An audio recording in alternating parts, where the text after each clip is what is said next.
ఇప్పుడు ఆయన మనందరినీ తేరు చూస్తున్నాడు. మన దగ్గర ఏం వెతుకుతున్నాడంటే ఫలాలు వెతుకుతున్నాడు. ఏం వెతుకుతున్నాడు? ఫలాలు వెతుకుతున్నాడు. ఇప్పుడు ఆయనకి కావలసింది ఏంటంటే ఫలములు. ఆయన ఆకలి తీర్చగలిగిన ఫలములు. ఆయన ఆకలి తీర్చాలి, అలాంటి ఫలములు వెతుకుతున్నాడు. అయితే ఈ అంజూరపు చెట్టు ఏం చేస్తుందంటే ఫలించట్లేదు. అయితే నువ్వు ఎండిపోదువుగాక, నువ్వు ఇంకెన్నటికీ ఫలించకుందువుగాక అని ఆయన ఇజ్రాయేల్ జాతిని చెప్పించినట్లుగా మత్తయి సువార్తలో, లూకా సువార్తలో అలా చెప్పించలేదు.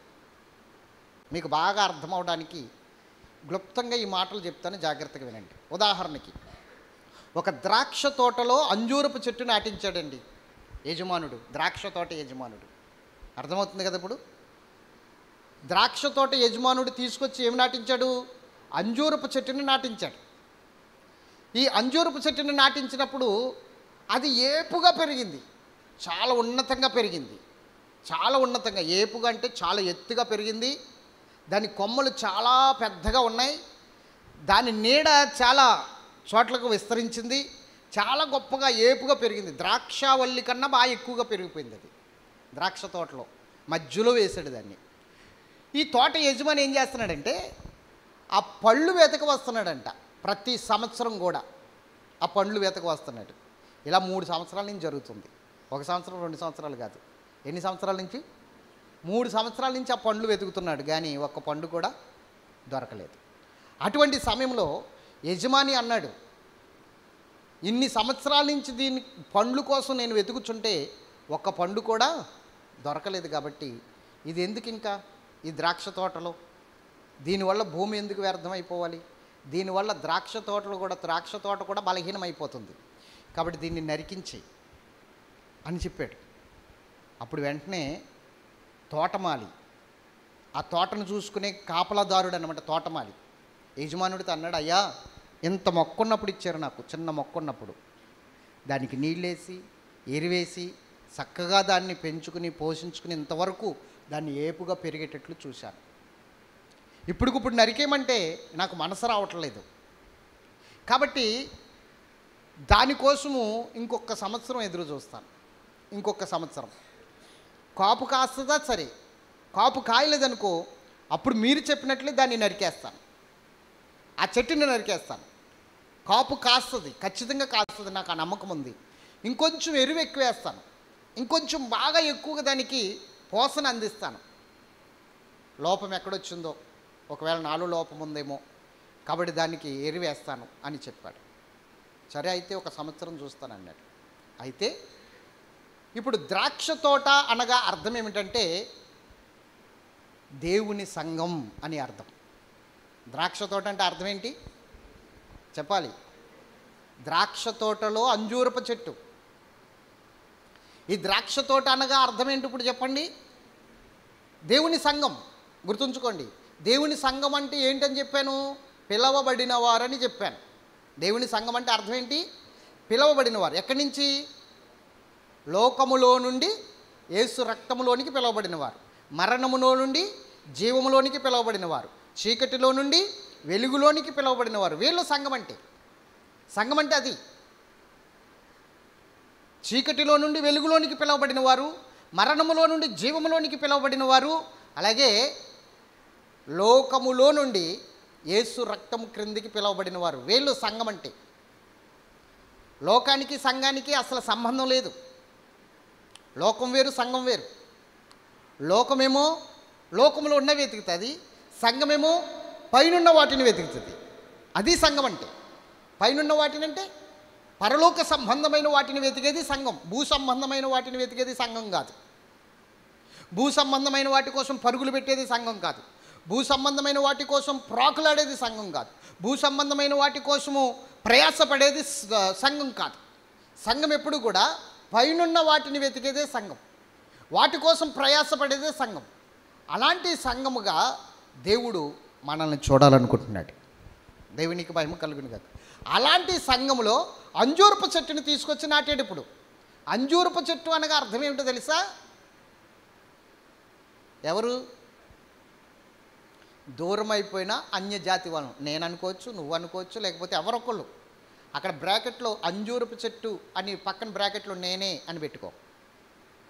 ఎవరికి వాళ్ళు అలా పెట్టుకోండి. పెట్టుకుంటారా? అలా పెట్టుకుంటేనే సబ్జెక్ట్ మీకు బాగా అర్థమవుతుంది. బ్రాకెట్లో పక్కన ఏమైనా పెట్టుకోవాలి? అంజూరపు చెట్టు పక్కనే నేనే ఈ అంజూరపు చెట్టు, నేనే ఈ అంజూరపు చెట్టు అని బ్రాకెట్లో పెట్టుకోవాలి.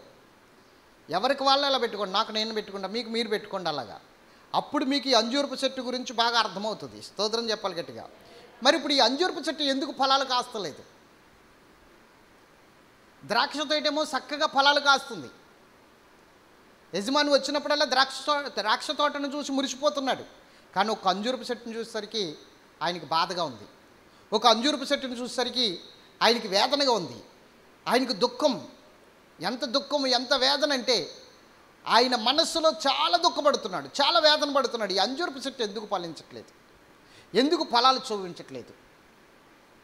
కానీ ద్రాక్షవనమంతా కూడా చాలా చక్కగా కాస్తుంది, అంజూరపు చెట్టు ఒక్కటే ఫలించట్లేదు. దేవునికి మహిమ కలుగును గాక. ఈ అంజూరపు చెట్టు ఒక్కటే ఫలించట్లేదు. ఆయనకు బాధ వేసి నరికేమన్నాడు ఆ చెట్టుని. కానీ నరకటానికి వీల్లేదు. 1 సంవత్సరం గడువిమ్మన్నాడు తోటమాలి. గుర్తుంచుకోండి, ద్రాక్ష తోట అనగా సంఘం అని చెప్పాను. అంజూరపు చెట్టు అనగా మనమే, ఆ సంఘంలోనికి వచ్చిన మనమే నాటబడ్డాం. ఓకే, నాటబడ్డాం, రైటే. అయితే ఆ తోట యజమాని తండ్రి అయిన దేవుడు, తోట మాలిగా ఉన్నవాడు యేసుక్రీస్తు ప్రభువారు. తోటమాలిగా ఉన్నవారు ఎవరు? ఇంకొక సంవత్సరం గడువు ఇవ్వండి అయ్యా, అంజూరపు చెట్టు గురించి నేను ఇంకా ఎరువేస్తానని చెప్పింది ఎవరు? యేసు ప్రభు. ఆయన ఫలించలేని మన కోసం తండ్రి కుడిపార్శ్వమును కూర్చుని విజ్ఞాపన చేస్తున్నాడట. నరులకును దేవునికిని మధ్యవర్తి ఒక్కడే, ఆయనే క్రీస్తేసను నరుడు అని తిమోతి పత్రికలో పౌలు గారు చెప్తారు. మనుషులకును చెప్పండి, మనుషులకును దేవునికి మధ్యవర్తి ఎవరు? క్రీస్తేసను నరుడు. ఆయన ఏం చేస్తున్నాడు ఇప్పుడు? మధ్యవర్తిగా ఉండి ఏం చేస్తున్నాడు? మధ్యవర్తి యొక్క పని ఏమిటి చెప్పమంటారా? తీయండి, కీర్తనల గ్రంథం 106వ అధ్యాయం. మధ్యవర్తి యొక్క పని ఏమిటో చూపిస్తాను. కీర్తనల గ్రంథం 106వ అధ్యాయం.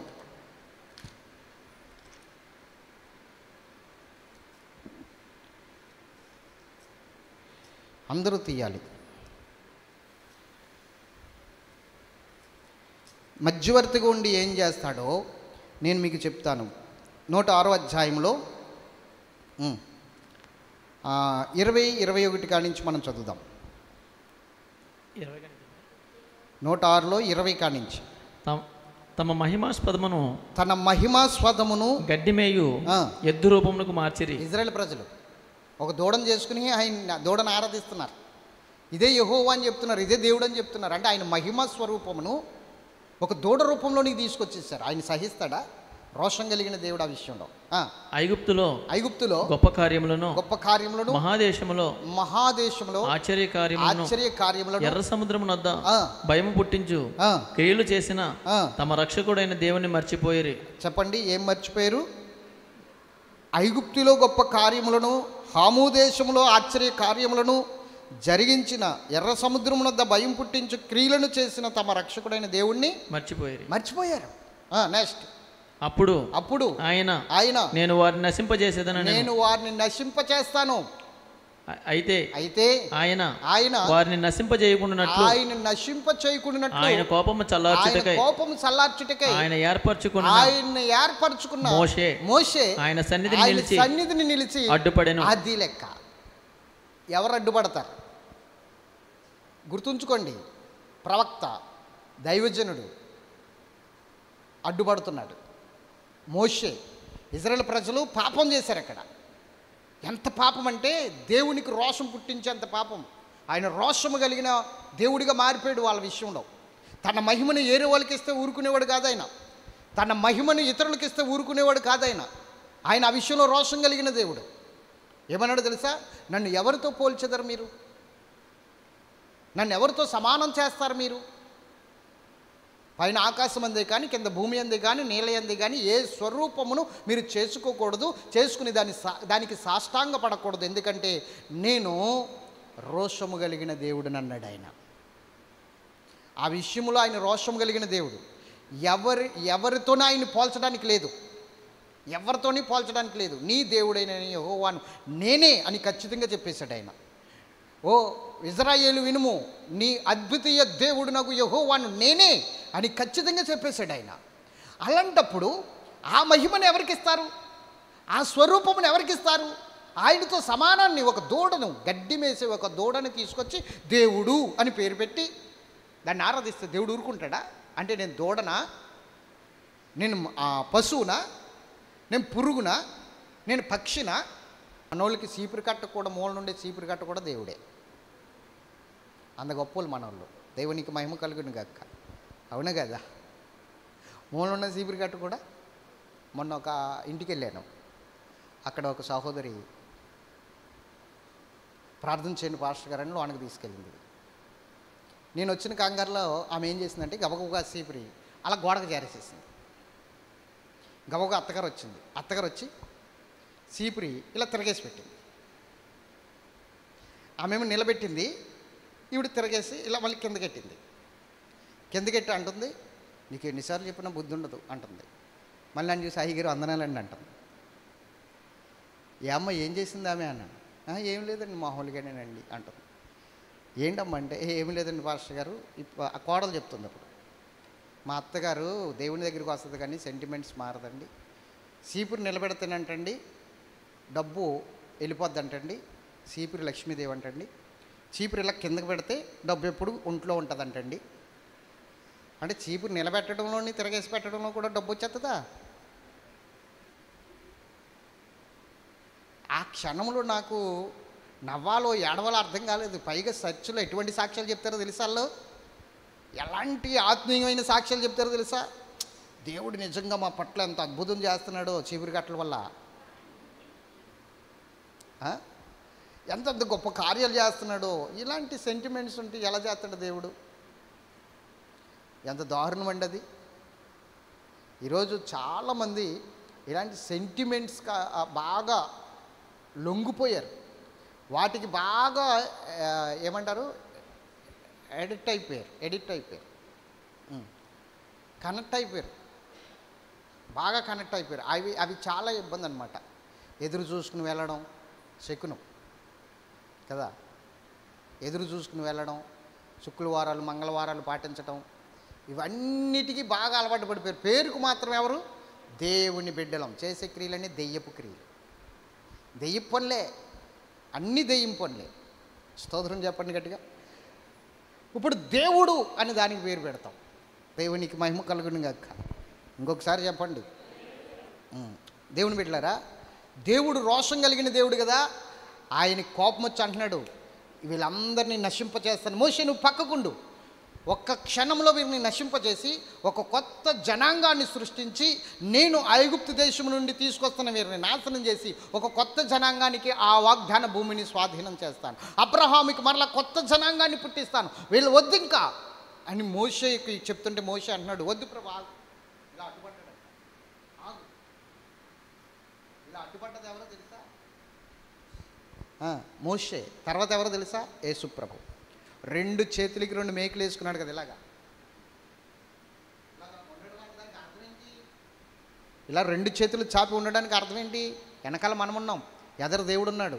ఏం చేస్తున్నాడు తెలుసా? ప్రభువా వాళ్ళని నశింప చేయొద్దు, వారిని పాడు చేయొద్దు, 1 సంవత్సరం గ్యాప్ ఇయ్యి, నేను వారిని ఇంకా ఎరువు పెట్టి ఇంకా నా రక్తం ఇంకా దారబోసాను కాబట్టి, నా ప్రాణం దారబోసాను కాబట్టి ఇంకా వారి కోసం నేను నిరీక్షిస్తాను తండ్రి అని తండ్రి కుడిపార్శ్వము నుండి అడ్డుపడుతున్నాడు. ఈ రోజున అంజూరపు చెట్టుకు 1 సంవత్సరం గడువు అడిగాడంటే ఒక్కసారి ఆలోచించండి. 1 సంవత్సరం ఆయన గడువు అడిగాడు అంటే మన మీద దానికి ఎంత కృప చూడండి, ఎంత కృప. స్తోత్రం చెప్పాలి. ప్రతి సంవత్సరం డిసెంబర్ 31 నైట్ మనం అందరము ప్రార్థన చేసి జనవరి 1న ఏం సాక్ష్యం చెప్తాం? దేవుడు ఎంత కృపమయుడో, నాకు ఇంకొక సంవత్సరం ఇచ్చాడంట. ఈ సంవత్సరం చూడని వారు ఎంతోమంది ఉన్నారు. ఈ సంవత్సరంలో ఎంతోమంది గతించిన సంవత్సరంలో చనిపోయారు. ఈ సంవత్సరంలో మరి నాకు ఇచ్చాడు అవకాశం అని చెప్తాం. ఎందుకు ఇచ్చాడు? నువ్వు మంచోడు అనా? నువ్వు గొప్పోడువనా? నువ్వు దుర్మార్గుడు మారతావేమో అని ఇంకో సంవత్సరం ఇచ్చాడు నీకు. ఇది అర్థం కాదు నీకు. దేవుడు నాకెంతో గొప్ప కార్యం చేసి ఈ సంవత్సరం ఇచ్చేసాడండి అని మనం సాక్ష్యాలు చెప్పేస్తాం. నీకు ఒకటి తెలుసా? ఇది తెలిస్తే గుండాకి చచ్చిపోతావేమో నువ్వు. ఈ ఒక్క విషయం తెలిస్తే. బైబిల్ చెప్పింది ఆ సత్యం. తీయండి యెషయా గ్రంథం 57:1 కానీ చదవండి. యెషయా 57:1. నీతిమంతులను నశించుట చూచి ఎవరునూ దాన్ని మనసును పెట్టరు. భక్తులైన వారు తీసుకొని పోబడుచున్నారు. కీడును చూడకుండా నీతిమంతులు కొనిపోబడుచున్నారని ఎవరికి నీ తోచదు. చెప్పండి, ఇప్పుడు ఎవరు తీసిపోబడుతున్నారు? ఎవరు మిగిలిపోతున్నారు? ఇప్పుడు చెప్పండి. బైబిల్ చెప్తుంది, నేను కాదు. ఇంకో సంవత్సరం నీకు ఎందుకు ఇచ్చాడు ఆయన? అమ్మా తల్లి, 2025 అయిపోతుంది, మళ్ళీ 2026 వచ్చేస్తుంది. ఎందుకు ఇస్తున్నాడు మనకి? చెప్పనా? మారు మనసు పొందుతావేమో అని. పాపంలో ఉండి చనిపోయావనుకో నరకానికి వెళ్ళిపోతావు కదా, అందుకని ఇంకో సంవత్సరం ఇచ్చి, ఒరే బాబు పశ్చాత్తాపడరా, మారు మనసు పొందరా. నువ్వు మారు మనసు పొందితేనే కానీ నిన్ను ఇక్కడి నుంచి తీసుకెళ్ళలేను. ఎందుకంటే నిన్ను తీసుకెళ్ళాలంటే, నాతో ఉంచుకోవాలంటే నువ్వు మారు మనసు పొందాలి. ఆ మారు మనసు లేకుండా నువ్వు చచ్చిపోతే నరకానికి వెళ్ళిపోతావు. అందుకని నీ ఆయుష్ దినాలు పొడిగిస్తున్నాను అంటున్నాడు ఆయన. నీతిమంతులు తీసుకుని పోబడుతున్నారు, భక్తులైన బడిన వారు తీసుకుని పోబడుతున్నారు. మిగిలిపోయేది భక్తిహీనులే. మిగిలిపోయేది భక్తిహీనులే. అదే అర్థం కాక మనం ఏం చేస్తున్నాం? దేవుడు నాకు ఎంతో కృప చూపించాడు కాబట్టి ఇంకొక సంవత్సరం ఇచ్చాడు, నా ఆయుష్ పొడిగించాడంటే ఎందుకు పొడిగించాడు? నీ పిల్లకి పెళ్లి చేయలేదనా? నీ పిల్లవాడికి జాబు రాలేదనా? లేకపోతే నువ్వు ఇంకా మనవరాలని ఎత్తలేదనా? వాళ్ళని కూడా చూసుకుని వస్తావనా? తీరుబడిగా. అందుకు కాదు నీ ఆయుష్ పొడిగించుతా. నీ ఆయుష్ పొడిగించింది నువ్వు మార్పు చెందాలని. నువ్వు మార్పు చెందాలని. స్తోత్రం చెప్పండి గట్టిగా. ఇంకొకసారి చెప్పాలి. హల్లెలూయా.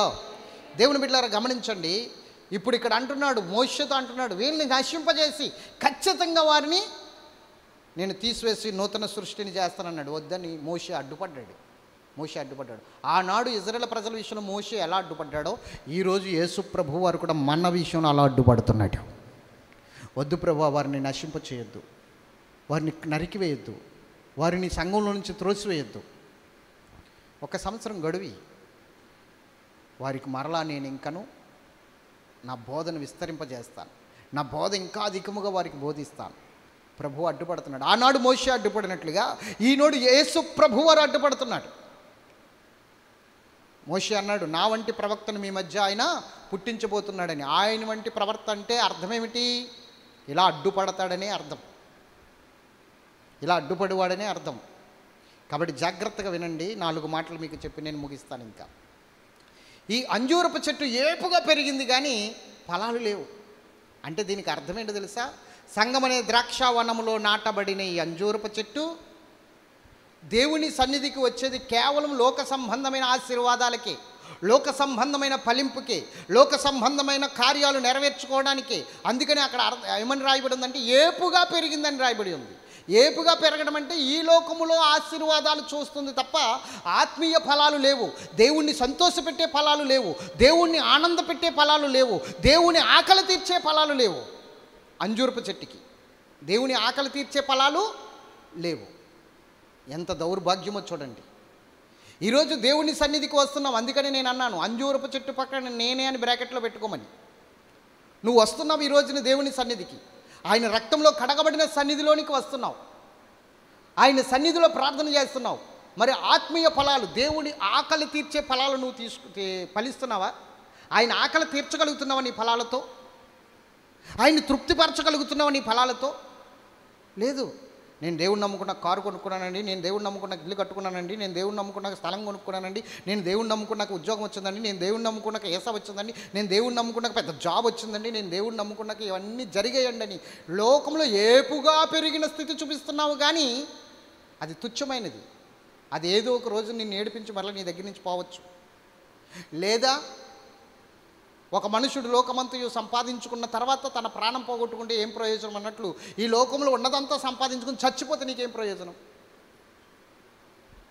నీకేం ప్రయోజనం? పరలోకం వెళ్ళవు.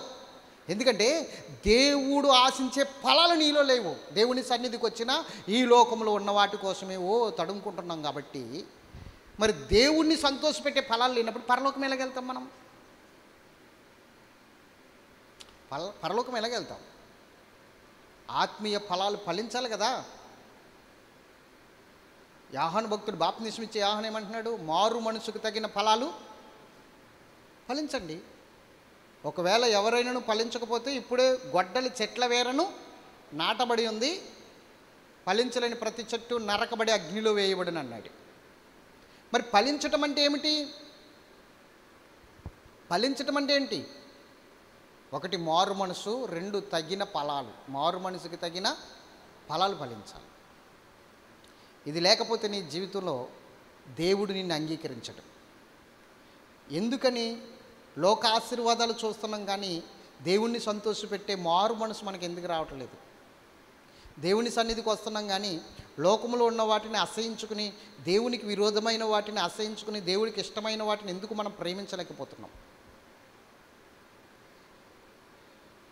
ఎందుకు మనం ఈ లోక సంబంధమైన అల్పకాల పాప భోగమైన వాటి వెనకాల పడుతున్నాం? వాటి వెనకాల ఎందుకు పడుతున్నాం? వాటి మీద దృష్టి ఎందుకు పెడుతున్నాం? అసలు ఏంటి? ఎందుకు మారలేకపోతున్నామంటే దేవుని సన్నిధికి వచ్చిన వారానికి 2 సార్లు వచ్చినా 3 సార్లు వచ్చినా మనం ఎందుకు దేవునికి ఇష్టలుగా బ్రతకలేకపోతున్నాం? దేవుని ఎందుకు సంతోషపెట్టలేకపోతున్నాం? ఈ ఒక్క విషయం అర్థమైతే మన ఆత్మీయ జీవితాన్ని మనం మెరుగు చేసేసుకోవచ్చు. ఖచ్చితంగా మెరుగు చేసుకోవచ్చు. చెప్పనా? దేవుని సన్నిధికి వస్తే సరిపోదండి. వాక్యము వినేసి వెళ్ళిపోతే సరిపోదు. దేవుడు ఆయన సన్నిధిలో మనం ఉన్నప్పుడు, ఆయన మాట్లాడుతున్నప్పుడు మన హృదయాలు తెరవబడాలి. ఎవరు హృదయం అయితే తెరవబడట్లేదో వారి హృదయంలోనికి వాక్యము వెళ్ళట్లేదు. అందుకనే వాక్యము వారి హృదయంలోనికి వెళ్ళట్లేదు కాబట్టి వారు ఫలించలేకపోతున్నారు. ఎందుకు వాక్యం వెళ్తేనే ఫలిస్తామంటే వాక్యం విత్తనం కాబట్టి. విత్తనము భూమిలో నాటబడకుండా విత్తనం ఎలా ఫలిస్తుంది? నీ హృదయాన్ని ఆయన భూమిగా పోల్చాడు, నేలగా పోల్చాడు. ఏ నేలగా? మంచి నేలగా పోల్చాడు ఆయన. అవునా? విత్తువాడు ఉపమానంలో తెలుస్తుంది అది. కొన్ని విత్తనాలు త్రోవ పక్కన పడ్డాయి, కొన్ని విత్తనాలు ముళ్ళ పొదల్లో పడ్డాయి, కొన్ని విత్తనాలు రాతి నేలలో పడ్డాయి, కొన్ని విత్తనాలు మంచి నేలలో పడ్డాయి. రాతి నేలలోని ముళ్ళ పొదల్లోని త్రోవ పక్కన పడ్డవి ఫలించలా. త్రోవ పక్కన పడ్డాయేమో పక్షులు ఎత్తుకుపోయాయి, రాతి నేలలో పడ్డాయేమో అదంతా డ్రై భూమి కాబట్టి, వాటర్ లేదు కాబట్టి, శమాయింపు లేదు కాబట్టి, అంతా డ్రైగా ఉంది కాబట్టి అవి ఫలించలేదు. నెక్స్ట్ ముళ్ళ పొదల్లో పడ్డవి కొంచెం ఎదిగేసరికి ఆ ముళ్ళ పొదలు ఏం చేసినాయి అంటే వాటిని అనిసేసినాయి. ఆ ముళ్ళ పొదలు అనగా ఏమిటంటే ఐవిక విసారం. ఏమి తిందుమో, ఏమి త్రాగుదమో, ఏం ధరించుకుందామో అని ఈ లోక సంబంధమైన వాటి కోసం ఆలోచించినప్పుడు ఆత్మ సంబంధమైన ఆశీర్వాదం ఆగిపోతుంది. ఈ లోక చింత ఆ ఆశీర్వాదాన్ని నొక్కేస్తుంది, అనిసేస్తుంది. కానీ మంచి నేల అనగా తెరవబడిన హృదయం, దున్నబడిన హృదయం అంటే విరిగి నలిగిన హృదయం. అది దున్నబడిన భూమి. విత్తనం వేసేటప్పుడు ముందు ఏం చేస్తారో తెలుసా? భూమిని దున్నుతారు. భూమిని దున్నిన తర్వాత భూమిని గుళ్ళ చేస్తారు. గుళ్ళ చేసిన తర్వాత వాటర్ పెడతారు. వాటర్ పెట్టిన తర్వాత విత్తనం వేస్తారు. అర్థమైందా? గుర్తుంచుకోండి. ఆ భూమి డ్రైగా ఉండకూడదు. ఆ వాటరే పరిశుద్ధాత్మ అభిషేకానికి సాదృశ్యం. పరిశుద్ధాత్మ దేవుణ్ణి జీవజల నదిగా పోల్చాడు పరిశుద్ధ గ్రంథంలో. ఆ నదిలో నుంచి ఆ వాటర్ రావాలి, ఆ భూమిలోనికి రావాలి. ఆ భూమి అనగా నీ హృదయం. నీ హృదయం ఎలా ఉండాలో తెలుసా? విరిగి నలిగిన హృదయముగా ఉండాలి. ఆ విరిగి నలిగిన హృదయాన్ని అలస్యము చేయడు ఆయన, వెంటనే అంగీకరిస్తాడు. ఆ విరిగి నలిగిన హృదయాన్ని ఆయన ఏం చేస్తాడంటే వెంటనే అంగీకరించి అత్తుకుంటాడు. అప్పుడు ఆ హృదయం తెరవబడింది కనుక, దున్నబడిన హృదయం కనుక విత్తనం వెళ్ళి సూటిగా పడుతుంది. ఆ విత్తనం ఏం చేస్తుందంటే ఫలిస్తుంది. ఎంతగా ఫలిస్తుంది అంటే 30 దంతులుగా, 60 దంతులుగా, 100 దంతులుగా ఫలిస్తుంది. నీ హృదయం తెరవబడట్లా. దేవుని సన్నిధికి వస్తున్నావు, కూర్చుంటున్నావు, వింటున్నావు. నీ హృదయంలో ఉన్న పాపం అలాగే ఉంది, నీ హృదయంలో ఉన్న ద్వేషం అలాగే ఉంది, నీ హృదయంలో ఉన్న అసూయ అలాగే ఉంది, నీ హృదయంలో ఉన్న కపటం అలాగే ఉంది, నీ హృదయంలో ఉన్న స్వార్థం అలాగే ఉంది, నీ హృదయంలో ఈ లోక సంబంధమైన వాటి కోసం ఎదురు చూస్తున్న ఆశ ఉంది, తృష్ణ ఉంది. దేవునికి సంబంధించిన ఆశ లేదు. నేను ఆయన్ని పొందుకోవాలి, ఆయన అభిషేకం పొందుకోవాలి, నేను ఫలించాలి, ఆత్మ సంబంధమైన వరాలతో నింపబడాలి, ఆ కృపావరాలు పొందుకోవాలి, ఆ మహిమతో నింపబడాలి, ఆ ప్రత్యక్షతలతో నింపబడాలి. ఇలాంటి ఆశ లేదు. హృదయం తెరవబడట్లేదు. ఈ రోజుకి నువ్వు అలాగే ఉండిపోవడానికి కారణం, వచ్చి దేవుని సన్నిధిలో ఆ విధముగానే ఏదో వినేసి వెళ్ళిపోవడం, మందంగా కూర్చుని వెళ్ళిపోవడం, వింటున్నానులే అన్న పేరుకి వినడం, వెళ్ళడం. హృదయం తెరవబడినప్పుడు నీకు మారుమనసు రాదు. ఈరోజు 100% విశ్వాసులు అనబడిన వారు 100% సంఘాల్లో వచ్చి వెళ్తున్న వారే కానీ హృదయం తెరవబడిన వారు లేరు. హృదయం తెరవబడిన వారు లేరు, అర్థం చేసుకున్నవారు లేరు, గ్రహించుకున్నవారు లేరు. నేను పతనమైపోతున్నాను, నా ఆత్మీయ జీవితం పతనమైపోతుంది, నేను ఎదగలేకపోతున్నాను, నేను ఆత్మీయతలో కుప్పకూలిపోతున్నాను, ప్రార్థన జీవితం పోగొట్టుకుంటున్నాను, నా విశ్వాస జీవితాన్ని పోగొట్టుకుంటున్నాను, నా నడుపుదలను పోగొట్టుకుంటున్నానని గ్రహించుకోగలిగిన వారు లేరు. ఎందుకంటే వారి హృదయం మూసుకుపోయింది. యేసుప్రభు వారు అయితే ఇంకా కఠినంగా అంటాడు, మీ హృదయము క్రొవ్వు పట్టి అంటాడు ఆయన. ఎందుకు? మీ హృదయం క్రొవ్వినది అంటాడు. అంతే కదా. మరి ఈ లోకంలో సుఖ సౌఖ్యాలు ఉంటే దేవుని మాట వింటామా మనం? క్రొవ్వు పట్టే కదా. నామకార్థంగా పేరుకు మాత్రం వెళ్తాం, కూర్చుంటాం, వచ్చేస్తాం. ఏపుగా పెరిగిన అంజూరపు చెట్టులో పెరగడం కాదు. మన వాళ్ళు అంటారు, రేవుల తాళ్ళ పెరిగావు, దరిద్రుడా దరిద్రుడా, ఇంకా బాధ్యత లేదా నీకు అని తిడతారు. రేవుల తాళ్ళ పెరిగి ఇంటి బాధ్యతను పట్టించుకోకపోతే తిడతారా లేదా ఇంట్లో? అలాగే దేవుని సంఘములో కూడా అనేక సంవత్సరాల నుంచి వచ్చి ఏపుగా కుటుంబాన్ని పోషించుకోవడం, ఏపుగా లోకంలో ఉన్న ఆశీర్వాదాన్ని పొందుకోవడం కాదు, ఆత్మీయ జీవితాన్ని కూడా నువ్వు చూసుకోవాలి. ఎంత ఎదుగుతున్నాను ఆత్మీయంగా? లోకంలో ఎదుగుతున్నాను, ఓకే. లోకంలో బాగానే ఉన్నాను, ఓకే. లోకంలో ఇన్కమ్ బాగానే ఉంది, ఓకే. అన్నీ బాగానే ఉన్నాయి, ఓకే. బిడ్డలకు అన్నీ సమకూర్చేసాను, ఓకే. అసలు ఆత్మీయంగా నేను ఎదుగుతున్నాను లేదా అని పరీక్షించుకున్నావు ఎప్పుడైనా? ఇలా పరీక్షించుకోలేని వాడు క్రైస్తవుడే కాదు. క్రైస్తవుడైన వాడు ప్రతి నిత్యము పరీక్షించుకోవాలి, ప్రతి నిత్యము పరీక్షించుకోవాలి. ఆడే క్రైస్తవుడు. పరీక్షించుకోలేని వాడు, ఆత్మీయ జీవితం గురించి ఆలోచించలేని వాడు క్రైస్తవుడు కాదు. వాడి సన్నిధికి వచ్చిన ఒకటే, రాకపోయినా ఒకటే. ఎందుకంటే ఆశీర్వాదాల కోసం వస్తున్నామండి, స్వస్థతల కోసం. అంటే ఇక్కడికి రాకపోయినా ఆశీర్వాదాలు వస్తాయి, నేను చెప్పగలను. దేవుని సన్నిధికి రాకపోయినా నువ్వు బ్రతకొచ్చు. ఎందుకంటే బోల్డ్ మంది బ్రతుకుతున్నారు లోకంలో దేవుడి సన్నిధికి రాకుండా. ఆ బ్రతుక్కోరు రాకూడదు ఇక్కడికి, ఆ పనికిమాలిన బ్రతుక్కోరు ఇక్కడికి రాకూడదు. అందుకనే అపోస్తలుడైన పౌలు 1 కొరింథీ 15:19 ఏమన్నాడో తెలుసా? 15:19 ఒక్కసారి చదవండి, నేను ముగించేస్తాను. ఇంకొక ఉపమానం, అదే ఒక సాక్ష్యం చెప్పి.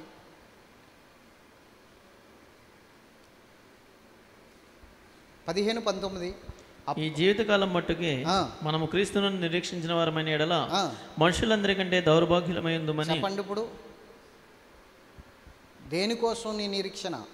ఈ జీవితకాలం మట్టికే 70 సంవత్సరాలు బతుకుతావో 80 సంవత్సరాలు బతుకుతావో ఈ లోకంలో. ఆ 70 సంవత్సరాలు 80 సంవత్సరాల మట్టికే నువ్వు దేవుడు దేవుడు దేవుడు దేవుడని ఆ జీవితానికే దేవుణ్ణి ఉపయోగించుకుంటున్నావా? ఆ జీవితానికే దేవుని ఆశీర్వాదాల కోసమే దేవుని సన్నిధికి వస్తున్నావా? దేవుని సన్నిధిలో కనబడుతున్నావా? నిన్ను ఎలా పోల్చాడో తెలుసా? మనుషులందరికంటే దౌర్భాగ్యుడు అంట నువ్వు, దౌర్భాగ్యురాలువి. ఇలాంటి ఆలోచన నీకుంటే కేవలం లోక సంబంధమైన, నాకేంటి దేవుడు నా ప్రార్థన ఆలకించేస్తున్నాడు, నాకు అన్నీ ఇచ్చేస్తున్నాడు, నేను అడిగిందల్లా ఇచ్చేస్తున్నాడు, నాకు దేవుడు ఏ లోటు చేయలేదు, ఏ లోటు చేయడు, ఎవరిని కూడా శిక్షించట్లేదు అంటే తప్పు చేసినా పెద్ద శిక్ష ఉందని అర్థం. చిన్న చిన్న తప్పులకే శిక్షించేస్తున్నాడంటే నీకు పెద్ద శిక్షణ తప్పిస్తున్నాడు, ఈ లోకంలో చిన్న చిన్నగా శిక్షిస్తున్నాడని అర్థం. గుర్తుంచుకో. కొంతమంది ఎన్ని తప్పులు చేసినా దేవుడు నన్ను ఏం చేయట్లేదని చెలరేగిపోతూ ఉంటారు. వాళ్ళని పూర్తిగా దేవుడు వదిలేశాడు, అందుకని వాళ్ళని నరకానికి అప్పగించేస్తాడు. కాబట్టి వాళ్ళని ఇక్కడ శిక్షించడు. వాళ్ళు తప్పు చేసినా, అబద్ధాలాడినా, లేకపోతే ఎంత భయంకరమైన పాపం చేసినా వాళ్ళని శిక్షించడు ఇక్కడ. ఎందుకంటే వాళ్ళకి నరకమే వారి అంతం, నాశనమే వారి అంతం అని రాశాడు అపోస్తలుడైన పౌలు. కాబట్టి వారికి ఏమి శిక్ష ఉండదు ఇక్కడ, వారు సంతోషంగానే ఉంటారు. ఇర్మియా కూడా అంటాడు, వారిని నువ్వు నాటుచున్నావు, వారు ఎదుగుచున్నారు, పొలము పొందుతున్నారు. ఇర్మియా ఆ మాటలు మాట్లాడతాడండి. 12వ అధ్యాయంలో ఒక్క మాట చూడండి. ఇర్మియా గ్రంథము 12వ అధ్యాయం ఒక్కసారి తీయండి.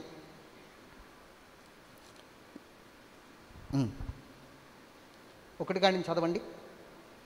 12:1 కాడి నుంచి చదవండి. యెహోవా, నేను నీతో వాదించినప్పుడు నీవు నీతిమంతుడుగా కనబడదు, అయినను న్యాయం విధించుట గూర్చి నేను నీతో మాట్లాడుదును. దుష్టులు తమ మార్గంలో వర్ధిల్లనేలా. చెప్పండి, ఎవరు వర్ధిల్లుతున్నారు? దుష్టులే వారి మార్గంలో వర్ధిల్లుతారు ఎప్పుడు కూడా. మహావిశ్వాసఘాతకులు సుఖింపనేలా. వాళ్ళు సుఖంగా ఉన్నారట విశ్వాసఘాతకులు. నీవు వారిని నాటుచున్నావు, నువ్వు వారిని నాటుచున్నావు, వారు వేరు తన్నుచున్నారు, వారు ఎదిగి ఫలములనిచ్చుచున్నారు. వారు ఎదిగి ఫలమునిస్తున్నారంటే ఏ ఫలాలు? లోక సంబంధమైన ఫలాలు. వారి నోటికి నీవు సమీపంగా ఉన్నావు గాని. సమీపంగా ఉన్నాడు వారికి నోటికే. అంటే వాళ్ళు ఏం చేస్తారు? ప్రభువా ప్రభువా ప్రభువా ప్రభువా, మాకు అది దయచే ప్రభు, ఇది దయచే ప్రభు, మాకు సహాయం చే ప్రభు, మాకు సహాయం చే ప్రభు, మాకు అది ఆటంకం ఉంది కదా ప్రభు, ఇది ఆటంకం ఉంది ప్రభు, మాకు అది కావాలి ప్రభు, ఇది కావాలి. ఇచ్చేస్తాడు, ఏమి కొద్ది ఉండదు. ఎందుకంటే వాళ్ళు ఎవరో తెలుసా? విశ్వాసఘాతకులు అని రాయబడి ఉంది అక్కడ. ఎవరంట? వారికి ఆత్మీయ విశ్వాసం లేదు కదా, అందుకని విశ్వాసఘాతకులు. వాళ్ళు కేవలం లోక సంబంధమైన ఆశీర్వాదం కోసం పరుగులు పెట్టేవారు కాబట్టి. వాళ్ళకంట నోటికే సమీపంగా ఉన్నాడట, హృదయాలకి, వారి అంతరేంద్రియములకు దూరముగా ఉన్నాడు. అది హృదయానికి ఎక్కడున్నాడు ఇప్పుడైనా? అందుకే హృదయం మారదు, వారి హృదయం తెరవబడదు, వారికి మారు మనసు రాదు. వాళ్ళని ఎంత గద్దించండి, ఎంతగా వారికి వాక్యం చెప్పండి కూర్చోబెట్టి, వాళ్ళకి మారు మనసు ఘోరంతైనను రాదు. బైబిల్లో ఒక మాట ఉంది, మూర్ఖుని గద్దిస్తే అవమానం వస్తుందట. ఎవరిని గద్దిస్తే? మూర్ఖుని గద్దిస్తే గద్దించిన వాడికి అవమానం వచ్చునని సామెతల గ్రంథంలో రాయబడింది. అర్థం చేసుకోలేని వాళ్ళకి గద్దించిన వేస్టే. అర్థం చేసుకున్నవారు ఒక్క గద్దింపుతో లైన్లో పడిపోతారు. దేవునికి మహిమ కలుగును గాక. ఇంకొకసారి చెప్పాలి. ఇక్కడ ఈ మాటను మనం జాగ్రత్తగా ఆలోచన చేస్తే, దేనికోసం నీ పరుగు? ఏపుగా పెరిగిన అంజూరపు చెట్టుని చూసి దేవుడు అంటున్నాడు, నరికేయి, దానివల్ల నాకేం ఉపకారం లేదు. దాని స్వార్థం అది చూసుకుంటుంది, దాని పెరుగుదల చూసుకుంటుంది, దాని సుఖం అది చూసుకుంటుంది, నాకేమి ఉపయోగం లేదు దానివల్ల, నరికే అంటున్నాడు. ఇంకొక సంవత్సరం మారు మనసు పొందుతుందేమో ఆయుష్ పొడిగించాడు ఆ చెట్టుకి. ఫలింపు లేదు. ఈరోజు నేను చెప్తున్నాను, నువ్వు నిజముగా దేవుణ్ణి ఆరాధించే వ్యక్తివైతే, నిజముగా దేవునికి లోబడిన వ్యక్తివైతే, ఈరోజు నీ జీవితాన్ని పరీక్షించుకో. క్రైస్తవుడు అంటే పరీక్షించుకునేవాడు అని అర్థం. లోకంలో అన్నీ బాగున్నాయి, నేను దేవుడికి దగ్గరగా ఉన్నానా దూరంగా ఉన్నానా అని పరీక్షించుకోవాలి. అవును, దేవుడు అన్నీ ఇస్తున్నాడు మనకి, కానీ ఈ అన్నీ ఇచ్చిన తర్వాత నేను చనిపోతే ఏంటి నా పరిస్థితి? నేను దేవుని దగ్గరికి వెళ్తానా వెళ్ళనా? దేవుడు నన్ను చేర్చుకుంటాడా చేర్చుకోడా? అసలు నాకు అక్కడ అవకాశం ఉందా లేదా? అక్కడ నాకు గేట్లు తీయబడతాయా లేవా? అక్కడ నేను దేవుని సన్నిధిలో ఉంటానా ఉండనా? అది కదా నిజమైన జీవితం, అది కదా శాశ్వతమైనది. దానికి నాకు చోటుందా లేదా? ఇలా పరీక్షించుకోవాలి. హృదయం మారకుండా వచ్చి వెళ్ళిపోతే ఏం ప్రయోజనం అండి? హృదయం తెరవబడాలి కదా. హృదయాలకి దూరంగా ఉన్నాడేమో నీకు, కేవలం పెదాలకి దగ్గరికి ఉన్నాడేమో దేవుడు. మనం చదివినట్లుగా పరీక్షించుకో. కాబట్టి ఈరోజు నా ప్రార్థన ఆలకిస్తున్నాడు దేవుడు, నాకు సమీపంగా ఉన్నాడు, నేను అడిగినవన్నీ ఇస్తున్నాడంటే అది నీ భ్రమ. హృదయాలకి దూరంగా ఉండకుండా పెదాలకి దగ్గరగా ఉన్న వాళ్ళకి అన్నీ దొరుకుతాయి.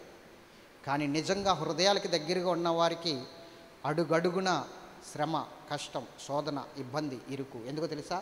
వారిని కడిగే ప్రాసెస్లో ఉన్నాడు కాబట్టి దేవుడు. ఎందుకంటే పరలోకంలో వారిని ఆయన ఎదుట పరిశుద్ధులుగా, నిష్కలంకులుగా, నిర్దోషులుగా నిలబెట్టుకోవాలి కదా ఆయన ఎదుట. అందుకని ఇక్కడ కడగబడుతున్నావు నువ్వు, అందుకని ఇక్కడ నలగొట్టబడుతున్నావు నువ్వు, అందుకని ఇక్కడ శ్రమలు అనుభవిస్తున్నావు నువ్వు. నిన్ను నిర్దోషిగా, పరిశుద్ధునిగా, నిష్కలంకునిగా ఆయన ఎదుట నిలబెట్టుకోవడానికి ఇక్కడే కడిగేస్తున్నాడు నిన్ను. అందుకే ఈ శ్రమలు. కానీ ఏ శ్రమలు లేకుండా, ఏ సమస్యలు లేకుండా, ఏ ఇబ్బందులు లేకుండా నువ్వు ఎలా జీవించినా నీకు ఆశీర్వాదం వచ్చేస్తుందంటే ఆయన ఎదుట పరిశుద్ధునిగా నిన్ను నిలబెట్టుకోడు అన్నమాట. ఆయన ఎదుట నిన్ను నిర్దోషిగా నిలబెట్టుకోడు అన్నమాట. ఆయన ఎదుట నిన్ను నిష్కలంకునిగా నిలబెట్టుకోడు అన్నమాట. అందుకనే ఈ లోకంలో నువ్వు ఎలా జీవించినా నిన్ను చూచి చూడనట్లు వదిలేస్తున్నాడు అన్నమాట. వాక్యం ఏం చెప్తుందో తెలుసా? వాక్యము ఎఫెసీ పత్రిక 5వ అధ్యాయం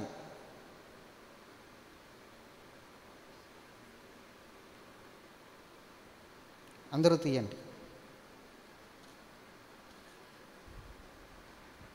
అందరూ తీసారా? 25 కానించి మనం చదువుదాం. పురుషులారా, ఆ, మీరును మీ భార్యలను ప్రేమించుడి. ఆ, అటువలే ఆ, క్రీస్తు కూడా సంఘమును ప్రేమించి ఆ, అది కలంకమైనను ఆ, ముడతైనను అటుది మరి ఏదైనను లేక ఆ. పరిశుద్ధమైనది గాను అది రాసుకోండి. పరిశుద్ధమైనది గాను నిర్దోషమైనది గాను మహిమగల సంఘముగాను ఆయన ఎదుట ఆయన ఆ, తన ఎదుట ఆ, దాన్ని నిలువబెట్టుకునవలనని ఆ, వాక్యముతో ఉదక స్నానము చేత దాన్ని పవిత్రపరిచి దాన్ని పవిత్రపరిచి పరిశుద్ధపరచుటకై పరిశుద్ధపరచుటకై దాని కొరకు ఆ, తన్ను తాను అప్పగించుకొనెను. అది ఈరోజు నువ్వు ఎందుకు ఈ లోకంలో శ్రమలు అనుభవిస్తున్నావు? ఈరోజు నువ్వు ఎందుకు కష్టాలు అనుభవిస్తున్నావు? ఎందుకు ఈ రోజున నువ్వు ప్రార్థన చేసినా కొంచెం కొంచెం ఇబ్బందులుగా ఉండి మనం అనుకున్న విషయానికి ఎందుకు మనం చేరుకోలేకపోతున్నామంటే అర్థమైందో తెలుసా? నిన్ను కడుగుతున్నాడు దేవుడు. నిన్ను శ్రమలతో కడుగుతున్నాడు, శోధనల ద్వారా కడుగుతున్నాడు, ఇబ్బందుల ద్వారా కడుగుతున్నాడు. అప్పుడు ఆయన పోలికలోకి వెళ్తాం అన్నమాట. అప్పుడు ఆయన పోలికలోకి వెళ్ళడం అంటే పరిశుద్ధత, నిష్కలంకము, అలాగే నిర్దోషత్వము అవన్నీ చేసుకుని ఆయన ఎదుట నిలబడతాం అన్నమాట. అందుకే కడగబడుతున్నాం. ఆయన పోలికలోనికి వస్తే ఆయనతో పాటు మహిమలో ఉంటావు. ఆయనతో పాటు నువ్వు మహిమలో ఉంటావు. ఆయన పక్కనే సింహాసనం మీద కూర్చుంటావు భార్య స్థానంలో. ఆయన భర్త స్థానంలో కూర్చుంటే నువ్వు భార్య స్థానంలో కూర్చుంటావు. అంటే రాణి హోదా అన్నమాట. రాణి హోదాలో కూర్చుంటావు. అలాంటి స్థితికి రావడానికి ఇక్కడ నిన్ను చెక్కుతున్నాడు ఉలి తీసుకుని, పోగర తీసుకుని. కానీ మనము తట్టుకోలేకపోతున్నాం. కొంతమందికి ఆ దెబ్బలు ఉండవు. అడిగింది దొరికేస్తుంది, ఉన్నది దొరికేస్తుంది. స్తోత్రం చెప్పాలి గట్టిగా. అడిగింది దొరికేస్తుంది. ప్రతిదీ కూడా ప్రార్థన చేసిన వెంటనే వాళ్ళ కార్యాలు జరిగిపోతాయి. వాళ్ళకి ఆ దెబ్బలు ఉండవు, వాళ్ళకి ఆ శ్రమలు ఉండవు. ఒక్కొక్కసారి మనం కూడా అలా అనుకుంటాం, వాళ్ళు సరిగ్గా భక్తి చేయరు కానీ వాళ్ళు ఎంత బాగున్నారో, మనం ఇంత ఆత్మీయంగా ఉంటే మనకి ఇన్ని కష్టాలు, మనకి ఇన్ని శ్రమలు, మనం ఎప్పుడు ప్రార్థన చేస్తాం, మనం ఎప్పుడు ప్రార్థనకి వెళ్తాం, మనకి ఇన్ని కష్టాలు. వాళ్ళు సరిగ్గా ఆత్మీయంగా ఉంటారు కానీ వాళ్ళు చాలా బాగున్నారు అనిపిస్తుంది ఒక్కోసారి. మీకు కూడా అలా అనిపించిందా లేదా చెప్పండి? గుండెల మీద చేసుకుని చెప్పండి, అలా అనుకున్నారా లేదా? ఒక్కొక్కప్పుడు ఇర్మియా కూడా అలా అనుకుంటున్నాడు. ఇప్పుడు నీతో నేను వాదించినప్పుడు నువ్వు న్యాయవంతుడిగా కనబడుతున్నావు. వాళ్ళు సుఖం పనేలా, వాళ్ళు ఏరు తన్ననేలా, వాళ్ళు ఎంతో బాగున్నారు, నాకు ఎందుకు ఇన్ని కష్టాలని ఇర్మియా అడుగుతున్నాడు దేవుణ్ణి. ఆ 12వ అధ్యాయం అంతా అదే. స్తోత్రం చెప్పండి గట్టిగా కదా. వాళ్ళు దెబ్బలకు తట్టుకోరు. ఒకటే దెబ్బ, అగ్ని ఆరదు, పురుగు చావదు, అక్కడికి దోషేస్తాడు వాళ్ళని. అందుకని వాళ్ళు ఆత్మీయంగా ఫలించకపోయినా వాళ్ళని లెక్క చేయడు దేవుడు. కానీ నీకు ఆత్మీయంగా ఫలించకపోతే దెబ్బలు తగులుతాయి. ఎందుకంటే దేవుడు నిన్ను కోరుకున్నాడు. నువ్వు ఎలా ఉన్నావు ఇప్పుడు పరీక్షించుకో. మొదటి స్థానం ఇవ్వాలి. స్తోత్రం చెప్పండి గట్టిగా. ఎంత మొదటి స్థానం అంటే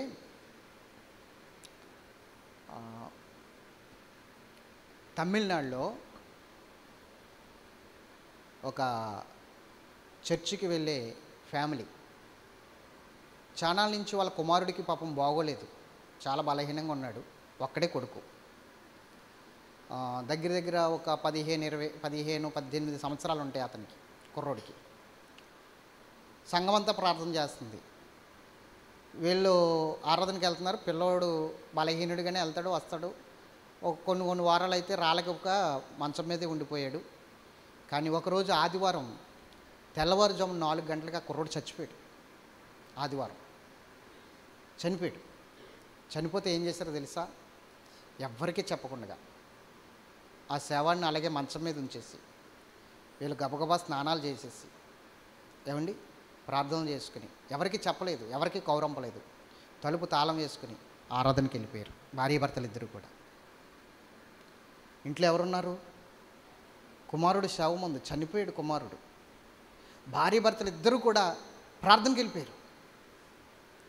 ప్రార్థనకి వెళ్ళిపోయిన తర్వాత ఆరాధన అంతా అయిపోయిన తర్వాత పాస్టర్ గారు నేను ఒక ప్రకటన చెయ్యాలయ్యా అని పాస్టర్ గారిని అడిగాడు. ఆయన సరే రాబాబు అని చెప్పేసి ఆయనకు మౌక్తి ఇచ్చారు. అప్పుడు పాస్టర్ గారికి వందనాలు చెప్పి, సంఘం అంతటికి వందనాలు చెప్పి కన్నీరు కారుస్తూ అయ్యా, ఈరోజు తెల్లవారుజామున మా కుమారుడు ప్రభువునందు నిద్రించాడు 4 గంటలకి. ప్రభు రాజ్యానికి చేరుకున్నాడు. ప్రభు అతన్ని తీసుకున్నాడు. దయచేసి ఆరాధన అంతా అయిపోయేదాకా ఎవరికి చెప్పకూడదు. మళ్ళీ మా వల్ల ఆరాధన డిస్టర్బ్ అయిపోద్ది, పాస్టర్ గారు డిస్టర్బ్ అయిపోతారు, సంఘం అంతా డిస్టర్బ్ అయిపోద్ది అని చెప్పి ఆరాధన ఆగకూడదని చెప్పి, మేము కూడా ఆరాధనకు రావాలని చెప్పి, మేము ఆరాధన పోగొట్టుకోకూడదు, మాకు అన్నిటికన్నా ముఖ్యమైనది దేవుడే, దేవుని ఆరాధనే అని చెప్పి మేము వచ్చాం. దయచేసి మీరు మీ ఇళ్ళకి వెళ్ళి భోజనాలు చేసి మీరు మా యొక్క కుమారుడి సమాధి కార్యక్రమానికి అందరూ రావాలి అని పాస్టర్ గారిని మిమ్మల్ని కోరుకుంటున్నానని చెప్పి ఆయన ప్రకటన చేసేసరికి సంఘం అంతా గొగ్గోలెత్తిపోయిందండి. గోళ సంఘం అంతా ఏడుపు. వాళ్ళ విశ్వాసము చూసి వాళ్ళు ఏడుస్తుంటే ఈయన వాళ్ళకి ధైర్యం చెప్తున్నాడు. వాళ్ళు ఇతన్ని వాదార్చడం మానేసి ఇతను వాళ్ళని వాదారుస్తున్నాడు. అది విశ్వాసం అంటే, అది నమ్మిక అంటే. ముందు ఆయనకి ప్రాముఖ్యత ఇవ్వాలి, ముందు ఆయనకి ప్రాముఖ్యత. ఇది దేవుని బిడ్డగా ఉండవలసిన లక్షణాలు. కానీ మనకి ఏదైనా చిన్న పని జరిగితే దేవుని సన్నిధి ఉండదు, దైవజనుడు ఉండడు, సంఘం ఉండదు. అలాంటి పరిస్థితుల్లోనే ఉన్నాము ఇప్పుడు ఈ రోజున. ఎంత దారుణమైన పరిస్థితుల్లో ఉన్నాం. మరి సరి చేసుకోవాలవద్దా? మనము సరి చేసుకోవాలవద్దా? మాట్లాడరే. ఖచ్చితంగా సరి చేసుకోవాలి. సరి చేసుకునే అవసరం అందరికీ ఉంది ఈ రోజున. నేనేం సరి చేసుకోగలదు అని చెప్పగలిగిన వాడు ఎవడనూ లేడు. అందరూ సరి చేసుకోవాలి. సరి చేసుకున్నవాడే ధన్యుడు, కప్పుకున్నవాడు భయంకరమైన పరిస్థితుల్లో ఉంటాడు. అందుకని ఏపుగా పెరిగిన అంజూరపు చెట్టుకు సాదృశ్యం ఏంటంటే ఈ లోకంలో బాగా ఎదిగిపోవడం. లోకంలో ఎదగడం వల్ల గొప్పలేదు, దేవునిలో ఎదగడంలో గొప్పగా ఉంది పరిస్థితి. నువ్వు దేవునిలో ఎదుగుతున్నావో లోకంలో ఎదుగుతున్నావో ఒకసారి ఆలోచించు. లోకంలో ఎదిగిన వాడేమో నరకంలో ఉన్నాడు, దేవునిలో ఎదిగిన వాడేమో అబ్రహాము రొమ్మున ఆనుకుని ఉన్నాడు. నువ్వు ఎవరిలో ఎదుగుతున్నావు ఈ రోజున? లోకంలో ఎదుగుతున్నాను అనుకుంటున్నావా? ఎంతకాలం లోకభోగము, లోక సౌఖ్యము, లోక సుఖము? కొంతకాలమే. ఎప్పుడు వస్తుందో తెలియదు. మరణం సడన్గా వస్తుంది. నువ్వు దారింట పోతున్నప్పుడు వస్తుందో, పడుకున్నప్పుడు వస్తుందో, తింటున్నప్పుడు వస్తుందో, లేకపోతే నువ్వు నడుస్తున్నప్పుడు వస్తుందో, లేకపోతే బళ్ళు మీద వెళ్తున్నప్పుడు వస్తుందో, లేకపోతే వాహనాల మీద వెళ్తున్నప్పుడు వస్తుందో తెలియదు. సడన్గా వస్తుంది. ఎలా వస్తుందో తెలియదు. అప్పుడు నువ్వు సంపాదించుకున్నదంతా ఏమైపోతుంది? ఒక మనుషుడు లోకమంతయు సంపాదించుకుని దాన్ని ఆడి ప్రాణం పోగొట్టుకుంటే ఏం ప్రయోజనం? కాబట్టి ఏపుగా ఎదగడం, ఈ లోకంలో ఏపుగా ఎదిగిన అంజూరపు చెట్లా ఉండొద్దు. దయచేసి ద్రాక్షవల్లి వలె ఫలాలు ఫలించి ఆ దేవుని ఆకలి తీర్చాలి. ఎందుకు అంజూరపు చెట్టు ఎదగలేదో ఫలించలేదో తెలుసా? ఒక్క మాట చెప్పి ముగించేస్తాను. ఇదంతా ఏంటి? ద్రాక్ష తోట. మధ్యలో ఏముంది? అంజూరపు చెట్టు. అవునా? ద్రాక్ష తోట, అంజూరపు చెట్టు. ఇప్పుడు ద్రాక్ష తోటలో అంజూరపు చెట్టుని ఈజీగా గుర్తుపట్టేయచ్చు. అవునా కదా? ద్రాక్ష తోటని, అంజూరపు చెట్టుని ఈజీగా గుర్తుపట్టేయచ్చు. ఎందుకని? అది అంజూరపు చెట్టులాగానే ఉండిపోయింది కనుక. కానీ ద్రాక్ష తోటలోకి వచ్చిన తర్వాత అది ఏం చేయాలి తెలుసా? రూపాంతరము పొందాలి. అంజూరపు చెట్టు యొక్క స్వరూపాన్ని మార్చుకుని ద్రాక్షవల్లిలో అది అంటుకట్టబడి అది ద్రాక్ష తీగగా మారిపోవాలి. అప్పుడు ఫలిస్తుంది అంజూరపు చెట్టు. అంజూరపు చెట్టులా ఉంటే ఫలించదు. నువ్వు దేవుణ్ణి నమ్ముకుని కూడా లోకస్తుడిగానే ఉంటే, లోక సంబంధిగానే ఉంటే, లోక సంబంధమైన వ్యక్తిగానే ఉంటే, లోకంలో ఉన్న వాటినే కోరుకుంటే నువ్వు ఫలించవు. దేవుని సన్నిధికి వచ్చిన తర్వాత నీ మనస్సు మారాలి, నీ బ్రతుకు మారాలి, నీ హృదయం మారాలి, నువ్వు రూపాంతరము పొందాలి. చివరిగా ఒక వచనం చూపించేసి ముగించేస్తాను. రోమపత్రిక 12వ అధ్యాయం 1వ వచనం. ఎప్పుడు నువ్వు అంజూరపు చెట్టు పోలికలో నుంచి ద్రాక్ష తీగలు అంటుకట్టబడి తీగగా మారతావు? ఈ వచనం నీకు సాక్ష్యం రుజువిస్తుంది. 12:1 రోమపత్రిక 12:1. కాబట్టి సహోదరులారా, పరిశుద్ధమును దేవునికి అనుకూలమైన సజీవ యాగముగా మీ శరీరమును ఆయనకు సమర్పించుకొనుడని దేవుని వాత్సల్యతను బట్టి మిమ్మల్ని బతిమాలుకొనుచున్నాను. ఇట్టి సేవ మీకు యుక్తమైనది. మీరు ఈ లోక మర్యాదను, అది ఈ వచనం అండర్లైన్ చేసుకోండి. 2వ వచనం, మీరు ఈ లోక మర్యాదను అనుసరింపక ఉత్తమమును అనుకూలమును సంపూర్ణమై ఉన్న దేవుని చిత్తమేదో పరీక్షించి తెలుసుకున్నట్లు మీ మనస్సు మారి నూతన మగుట వలన రూపాంతరం పొందుడి. అది కథ. మీ మనస్సు మారాలి ఇక్కడికి వస్తే, మీ బ్రతుకు మారాలి ఇక్కడికి వస్తే. అర్థమవుతుందా? మీ పరిస్థితులు కాదు మారవలసినవి, మీ బ్రతుకు మారాలి. అవునా కదా? మారవలసినవి ఏంటి? నీ పరిస్థితులు కాదు, నువ్వు, నీ హృదయం, నీ మనస్సు, నీ బ్రతుకు, ఇవి మారాలి. అది ఎప్పుడు మారుతుంది? హృదయం తెరవబడితే, రూపాంతరము పొందితే. అంజూరపు చెట్టు తెచ్చి అంజూరపు చెట్టుని నాటితే అది ఎదుగుతున్నా కూడా అంజూరపు చెట్టులాగానే కనపడుతుంది, కానీ ద్రాక్ష తీగల్లో అంటుకట్టబడట్లేదు. ఆయన ఏమన్నాడు? నేను నిజమైన ద్రాక్షవల్లిని, మీరు తీగలు నాలో అంటుకట్టబడితేనే కానీ ఫలించరన్నాడు కదా ఆయన యోహాను 15లో. అన్నాడా లేదా? మరి ఆయన ద్రాక్షవల్లి అయితే మనం తీగలుగా మారిపోవాలా వద్దా? అంటే దానికి అర్థం ఏంటి? మనం ద్రాక్ష తీగలుగా మారిపోవాలి. ఎలాంటి వాళ్ళమైనా బయట ఇక్కడికి వచ్చేసరికి ద్రాక్ష తీగలుగా మారిపోయి ఆయనలో అంటుకట్టబడాలి. కానీ అంజూరపు చెట్టులాగా నుండి ఎలా ఫలిస్తుంది? రూపాంతరము పొందలేదు కదా 3 సంవత్సరాలైనా. ఈరోజున ఎన్ని సంవత్సరాలైనా బ్రతుకులు మారట్లేదు, పరిస్థితులు మారిపోయినాయని సాక్ష్యాలు చెప్తున్నాం. మా కుటుంబ పరిస్థితి మారిపోయిందండి, మేము చాలా ఉన్నతంగా ఆశీర్వదించబడ్డామని. ఆ పరిస్థితులు ఎవరికి కావాలండి? నీ మనసు మారాలి, నీ జీవితం మారాలి, నీ బ్రతుకు మారాలి, నీ హృదయం మారాలి. అది మెయిన్ సాక్ష్యం క్రైస్తవునికి, క్రైస్తవురాలికి. అది అద్భుతమైన సాక్ష్యం. ఆ సాక్ష్యం సంపాదించుకో, ఎక్కడికి వెళ్ళినా ఘనుడిగా వాడబడతావు. అద్భుతమైన దేవునికి మహిమ వస్తుంది నీ ద్వారా. నీ బ్రతుకు మారినప్పుడు దేవునికి మహిమ కలుగును గాక. హల్లెలూయా. ఎంతమందికి అర్థమవుతుంది? ఎస్. ఒక అతను బాతులను పెంచుకుంటున్నాడు. బాతులు అంటే చాలా ఇష్టం మనోడికి, చాలా ఇష్టం బాతులు అంటే, మామూలుగా కాదు. బాతులను పెంచుకుంటున్నాడు. నేను ముగించేసాను, బైబిల్ మూసేసాను. ఇంకా వాస్తవంగా నేను ఇంక చెప్పను, ఇది ఒకటి చెప్పి మానేస్తాను. అలా చూడకండి నా ఇంకా. దేవునికి మహిమ కలుగును గాక. చాలా ఇష్టం బాతులు అంటే. ఇంకా రంగురంగు బాతులుగా వాటిని తయారు చేసి ఇంకా జీవితం అంతా బాతులను పెంచడానికి తాను ఇంట్రెస్ట్ చూపిస్తున్నాడు. మనం ఏమైనా ఫర్నిచర్ కొనుక్కున్నాం అనుకోండి, ఇంట్లోనే ఎవరైనా వస్తే ఏం చూపిస్తాం? రెండు చుదిరి, కానీ మంచం కొనుక్కున్నాం, లేకపోతే సోఫా కొనుక్కున్నాం, లేకపోతే కుర్చీ కొనుక్కున్నాం, లేకపోతే అది కొనుక్కున్నాం, ఇది కొనుక్కున్నాం, నా శార్థం, నా పిండా కూడా అని చెప్పి చూపిందాం అన్నీ. దేవునికి స్తోత్రం చెప్పాలి. అయితే వాడు వచ్చిన వాళ్ళకి అందరికీ ఇల్లు చూపించలేదు, ఫర్నిచర్ చూపించట్లేదు. రండి మా బాత్రూమ్ చూద్దరిగాను, మా బాత్రూమ్ చూద్దరిగా, నేను బాత్రూమ్ చూపిస్తాను. స్తోత్రం చెప్పండి గట్టిగా. ఒకటి ఉంది ఆ బాతుల్లో, అది బాతులకు కనబడట్లేదు కానీ బాతులాగానే మసులుతుంది. అది బాతు కాదు వాస్తవానికి. వీడేం చేశాడంటే, చిన్నప్పుడు ఒక పక్షి దొరికింది వీడికి, గూట్లోంచి పడిపోయింది, ఎక్కడ పడిపోయిందో చిన్న పక్షి దొరికితే దాన్ని తీసుకొచ్చి బాతుల మయ్యని వాడేసాడు. అదేం చేసింది, ఇంకా ఎగరడం మానేసి, దాని పోలికలు మానేసి, ఇంక ఈ బాతులతో పాటు back back back back back back అంట తిరగడం మొదలెట్టింది. ఒకడు వచ్చాడు, చూపించాడు, మా బాతులను చూసి దిగండి రా అని. ఆ బాతులన్నీ చూస్తుంటే ఇది వెరైటీగా కనబడుతుంది, కానీ దీని కోత బాతులాగా ఉంది, దీని నడక బాతులాగా ఉంది, కానీ బాతు కాళ్ళు కాదు. అది కూడా ఇళ్ళ నడుస్తుంది. దీనికి రెక్కలు ఉన్నాయి. దీని పోలిక చూస్తుంటే వేరేగా ఉంది, కానీ దీని నడవడికంతా బాతుల్లాగానే ఉంది, దాని కోత కూడా బాతుల్లాగానే ఉంది. అప్పుడు ఇదేంటంటే, బాతే అంటున్నాడు. బాతు కాదు ఇది, చెప్పండి. అది బాతేరా బాబు, బాతు కాదు. ఏదైతే ఏంటి, బాతులా మారిపోయిందా లేదా, బాతులా కోస్తుందా లేదా, బాతులా నడుస్తుందా లేదా? అబ్బే నేను ఒప్పుకోను, దాన్ని నేను చూడాలి. చూసుకో, పట్టుకో, తీసుకుని దాన్ని సవరదీసి రెక్కలు బాగా ఆడించి పైకి ఎగరేసాడంట. అది మళ్ళీ ఏం చేస్తుంది, బాబు కిందకు వచ్చేసి ఆ బాతులోకి మరి back back back back back back అంటుందట. వీడికి చిరాకు వచ్చేస్తుంది, ఇది బాతు కాదు కదా, బాతులా కోతుందేంటి అని మళ్ళీ సవరదీసి మళ్ళీ గాలి వదిలే రెక్కల్లోకి, రెక్కలు కాసేపు ఆడించి పైకి ఎగరేస్తుంది.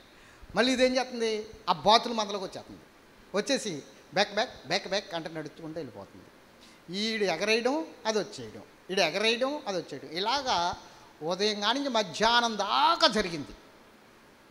జరిగిన తర్వాత దాన్ని తీక్షంగా పట్టుకొని చూసి, అసలు ఇదేంటి అంటే అప్పటికో వాడికి వచ్చిందంటే ఆలోచన, ఇది పలానా పక్షి అని. ఎందుకంటే ఏంటో తెలుసండి, అది పక్షిరాజు పిల్ల